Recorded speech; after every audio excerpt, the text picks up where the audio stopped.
As Sudan's civil war enters its third year, the conflict between the army and the paramilitary Rapid Support Forces, or the RSF, has displaced approximately 13 million people, according to the United Nations.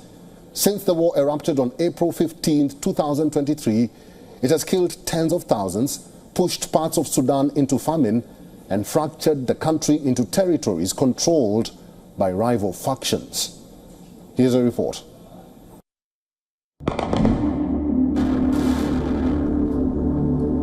A brutal struggle for power between the Sudanese armed forces and the paramilitary Rapid Support Forces has been on since April 15, 2023. On one side is Abdel Fattah al-Burhan, on the other is Mohammed Hamdan Hemeti Dagalo. Cities have been turned into battlegrounds and millions have been forced to flee their homes. In recent weeks, the SAF has taken the capital, Khartoum, and forced the RSF to retreat. At least 11,292 attacks were recorded from April 15, 2023 to March 28, 2025. That's an average of 16 every day, according to the Armed Conflict Location and Event Data Project. It says Sudan's army was behind 50% of over 5,600 attacks. The RSF carried out 4,291. The rest of the horrors were attributed to various other groups, including the Darfur Communal Militia, Darfur Arab Militia, Sudan People's Liberation Movement, Twik Clan Militia, and others. According to ACLED, nearly 33,000 people have been reported killed across Sudan. The actual death toll is likely much higher, especially when accounting for deaths caused by indirect reasons such as the spread of disease, malnutrition, and lack of adequate healthcare. Half of the recorded deaths have occurred in Khartoum and North Darfur, which have the highest casualty rate.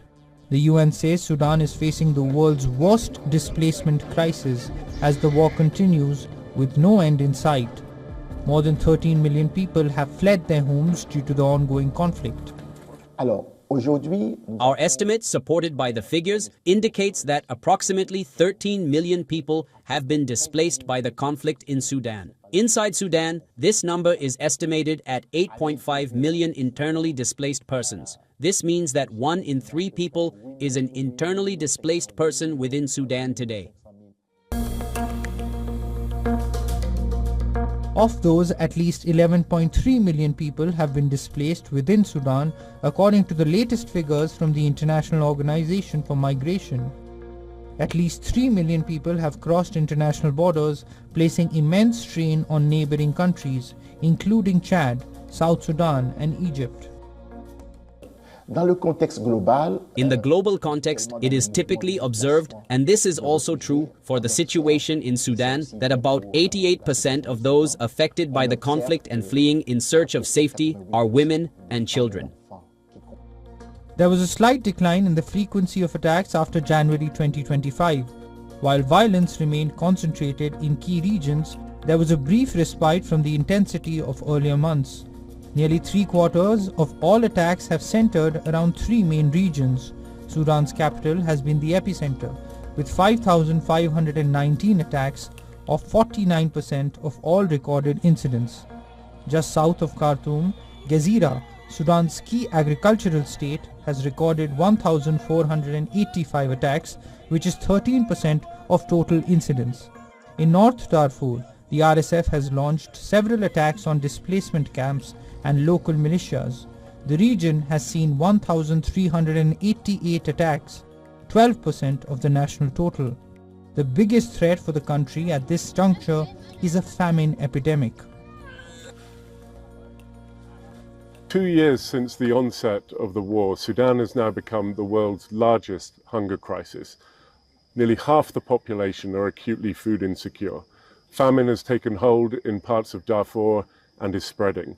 We know that it is not possible to stop a famine with food alone. You need healthcare, you need water, you need sanitation.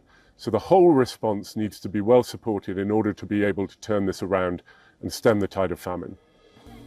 With the conflict entering its third year, the United Nations is calling for action from all parties to take meaningful steps towards resolving the conflict.